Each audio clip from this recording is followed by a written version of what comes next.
Bienvenue la team soldat. Alors aujourd'hui on va voir un sujet très intéressant, ne bougez pas. Est-ce que le gingembre sert et aide à perdre des graisses? On voit ça tout de suite. Alors ici Al, alors je vais vous faire le planning de ce qu'on va voir dans cette vidéo. J'ai tout noté dans mon téléphone, comme ça vous allez directement à ce qui vous intéresse. Alors déjà je vais vous parler des bienfaits et de ce que c'est le gingembre. Puis est-ce que le gingembre aide à maigrir? Est-ce que ça aide à perdre des graisses? Qu'est-ce que disent les études scientifiques? Et dans un troisième temps, si vous souhaitez le consommer, comment le consommer? Alors maintenant que vous connaissez le planning, je vais vous laisser vous abonner à la chaîne si ça vous intéresse la thématique de la perte de graisse. Abonnez-vous. Et seconde chose, je vais vous mettre un lien pour aller télécharger une fiche qui vous donne 54 aliments pour vous aider à brûler des graisses. Donc cliquez, vous allez rediriger vers un lien et après vous pouvez télécharger. Mais en attendant, restez là, je vous explique tout.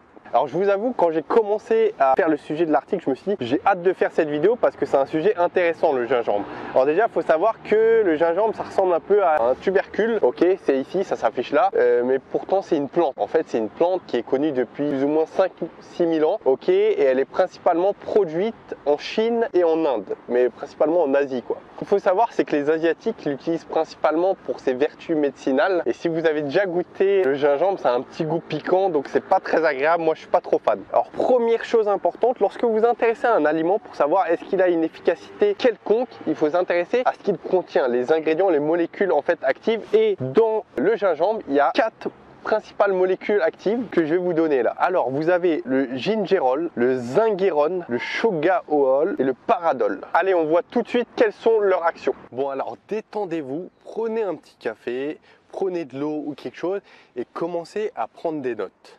Quels vont être donc les bienfaits du fait de prendre du gingembre? Alors ce qui est prouvé scientifiquement, c'est que d'une part, le gingembre aide à éliminer les nausées, notamment lorsque vous êtes une femme enceinte. Deuxième élément, c'est que le gingembre aide, il a été prouvé que ça aide justement à éviter les nausées lorsque vous avez le mal de mer, lorsque vous êtes en voiture, ou pour éviter les vomissements également. Alors les deux données que je viens de vous citer sont relayées par l'OMS. Sinon, outre ces données, il a été également prouvé que le gingembre est antioxydant, donc qui va lutter contre le vieillissement de vos cellules. Le gingembre est aussi antibactérien, c'est anti-inflammatoire. Dernièrement, j'ai trouvé des études qui montraient que c'était anticancérigène, d'accord, ça pouvait aider dans ce sens. Et ça prévient également des maladies cardiovasculaires. Ok, vous vous dites, ah, c'est bien tout ça, mais est-ce que ça aide à mincir? Est-ce que ça permet de perdre des graisses? Donc je vais enlever mon écharpe puisqu'il commence à faire chaud et je prends mon téléphone, je vous explique ça. Alors si vous voulez, moi comme vous savez, j'aime bien les études scientifiques, tout ce qui est clairement prouvé. Donc ce qui s'est passé en fait, il y a eu une étude scientifique et on a pris deux groupes de personnes, d'accord, lors du petit déjeuner, d'accord. Il y en a un, on leur a donné un petit déjeuner, d'accord. L'autre, on leur a donné un petit déjeuner qui était identique. Le truc, c'est dans le groupe B, on a rajouté à chacun des individus un peu de gingembre. Donc en l'occurrence, c'était 2 grammes de gingembre. Et ce qui s'est passé en fait, c'est qu'on a analysé durant les 6 prochaines heures l'effet thermogénique qu'avait le gingembre. Et ben on a remarqué que le gingembre, le fait de consommer du gingembre, ces 2 grammes en fait, permettait d'élever la dépense calorique des individus.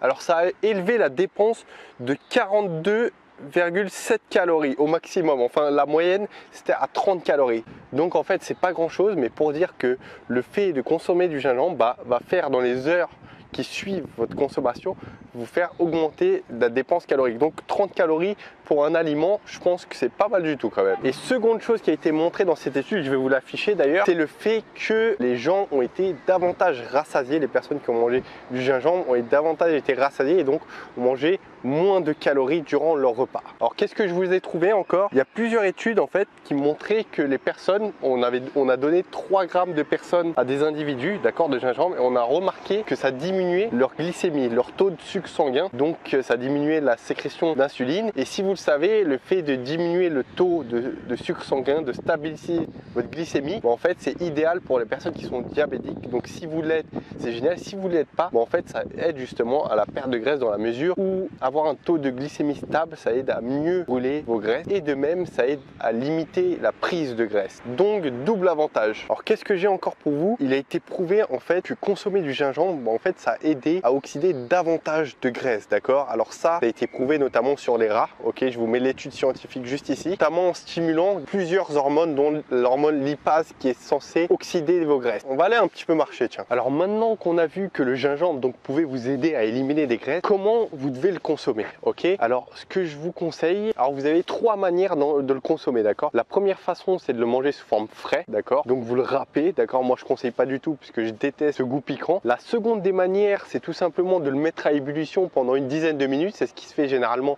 en cuisine, d'accord? Lorsqu'on fait des plats. Et la troisième manière, c'est celle certainement la plus répandue de consommer du gingembre, c'est sous forme de poudre. Alors maintenant vous vous dites, ok, c'est bien Al, je sais que ça fait perdre des graisses, je sais comment le consommer, ok, je vais avoir le choix. Mais par contre, combien je dois en consommer? Alors ce qui est recommandé en fait, c'est tout simplement de consommer entre 2 à 5 grammes de gingembre. Donc ce qui se passe, c'est que je vais vous mettre un lien si vous souhaitez aller acheter du gingembre en poudre, ok? Et sinon, est-ce que vous devez consommer du gingembre? Bah pourquoi pas, je dirais, vous n'êtes pas condamné à garder vos graisses. Pour perdre du gras, il faut appliquer des notions de base que j'ai déjà abordées lors de mes dernières vidéos. Donc je vous recommande d'aller les consulter. Mais en plus de cela, il y a plein de petites astuces techniques qui font en sorte d'optimiser la perte de graisse. Alors bougez pas, trois choses importantes. La première chose, si vous aimez ce genre de vidéos sur la perte de poids, les petites astuces, tout ça, abonnez-vous à la chaîne. Dès qu'il y a une nouvelle vidéo qui est publiée, elle arrive directement dans votre boîte mail. Seconde chose, donc téléchargez la fiche des 54 aliments dits brûleurs de graisse, donc comme le gingembre, qui vont vous aider à optimiser cette perte de gras. Et la troisième chose, si vous pensez que ça peut aider quelqu'un autour de vous, famille, vous prenez, copiez, collez la vidéo et vous lui partagez. Et moi, ça me fait plaisir parce que ça m'aide justement à répandre les informations. Donc je vous dis à bientôt et ne lâchez rien. Ciao!